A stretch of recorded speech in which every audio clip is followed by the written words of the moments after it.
και εμείς.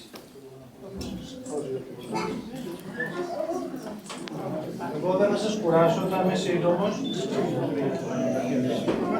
Να ευχηθώ από τη μεριά μου και εκ μέρους του Συμβουλίου να ευχηθώ σε όλους καλή χρονιά με υγεία. Να ευχαριστήσουμε τον πατέρα Χρυσόστομο και τους εργαζόμενους στο ναό για τη φιλοξενία τους, γιατί δεν φιλοξενούμαστε μόνο τώρα, έχουμε φιλοξενηθεί και το καλοκαίρι στην μεγάλη γιορτή που κάνουμε στην Αναμένη και θα συνεχίσουμε να έχουμε παρουσία όσο το δυνατόν πιο δυνατή εδώ. Θα ήθελα να σας πω μόνο ότι για να παραμείνει ενεργός ο Σύλλογος, γιατί κακά τα ψέματα πρέπει να είμαστε ειλικρινείς, υπήρχε μία περίοδος που ο Σύλλογος ήταν ανενεργός.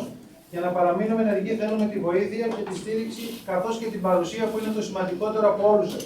Και μιλάω όχι μόνο για τις πρώτης γενιάς λευκαδίτες, δηλαδή αυτούς που έχουν γεννηθεί στη Λευκάδα, αλλά και για τους νεότερους, δηλαδή τα παιδιά που έχουν γεννηθεί εδώ ή και τα παιδιά των παιδιών τους. Δηλαδή θέλουμε κοντά μας σίγουρα για να συνεχίσουμε πιο νέους ανθρώπους.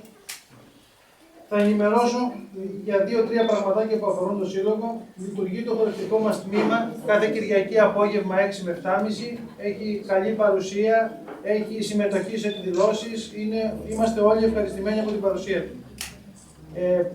Λειτουργήσαμε για 2 χρόνια τμήμα φωτογραφίας, το οποίο θέλουμε να συνεχιστεί και φέτος. Όσοι μπορούν και θέλουν να συμμετάσχουν, μπορούν να επικοινωνήσουν μαζί μας. Και γίνεται και μια προσπάθεια από έναν συλλοπίτη μας, τον κύριο Ζακιντινό, τον κύριο Στάθη Ζακιντινό, για τη δημιουργία μιας χοροδίας που θα συμμετάσχει σε εκδηλώσεις όπως είναι τις Πρωτομαγιές, με κατάδες λευκαδίτικες και όχι μόνο. Να αναβιώσουμε τις παλιές μας ρίζες και κάτι. Δεν θα κουράσω άλλο, θα ευχηθώ πάλι καλή χρονιά, με υγεία σε όλους. Και έχουμε στις 6 Μαρτίου στο κέντρο Λίντο, που είναι εδώ κοντά πάλι στην περιοχή μας, μια συναισθίαση 1,5 ώρα το μεσημέρι. Θέλει να... Και θα μας απευθύνει και ένα χαιρετισμό και τις ευχές του ο πρόεδρος των Κερκυραίων, ο κύριος Μαρτίνης. Δεν ξέρω αν είναι έξω.